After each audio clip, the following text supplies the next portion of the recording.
Hello guys, magandang hapon po sa lahat. Ito, andito ako sa susunduin ko yung alaga kong panganay sa school. Ayan.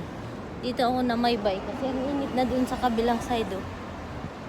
Namaybay ako dito sa walkway ng kalsada. Late kasi siya umuwi dahil nga may book club sila today. Ayan yung school nila, Summit International School. Tatlong alaga ako dyan nag-aral.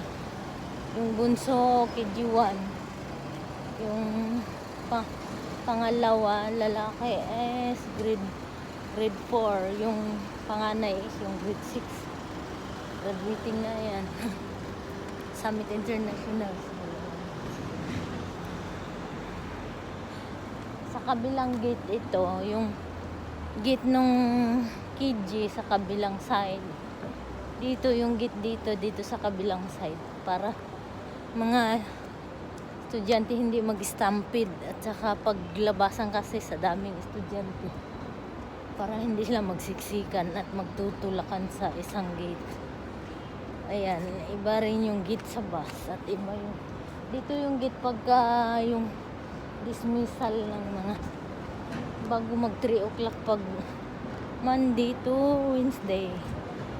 Pag Thursday naman 2 o'clock ang uwian ng dalawa. Yung isa alaga ko KG1 12:30 yun Monday to Thursday. Tapos yung dalawa pagka Monday to Wednesday mga 3 o'clock. Pag Thursday 2 o'clock. Pag Friday, yung KG1 is 11:20.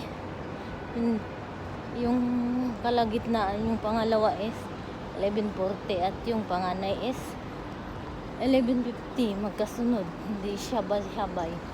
Dahil nga, para hindi sabay-sabay lumabas sa gate. Kaya, hindi sabay-sabay yung labas nila, dismissal nila.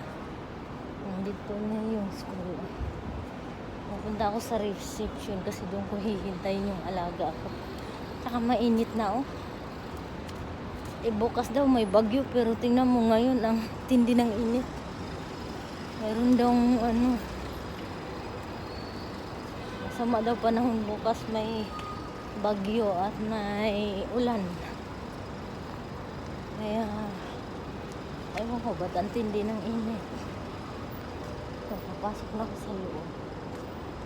Ito yung international school. Dito nag-aral yung mga alaga ko mula KG hanggang ngayon. Panganay grade 6 na. Pati pinsan nila dito na rin nag-aral. Ayan. Busog ako. Kakakain lang.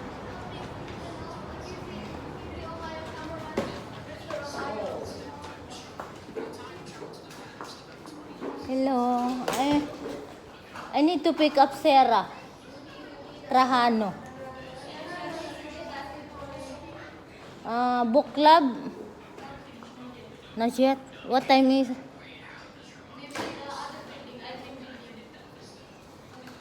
I'll just wait here, okay?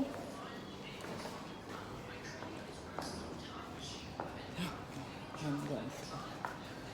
Ayan. This is their main gate and the reception is there.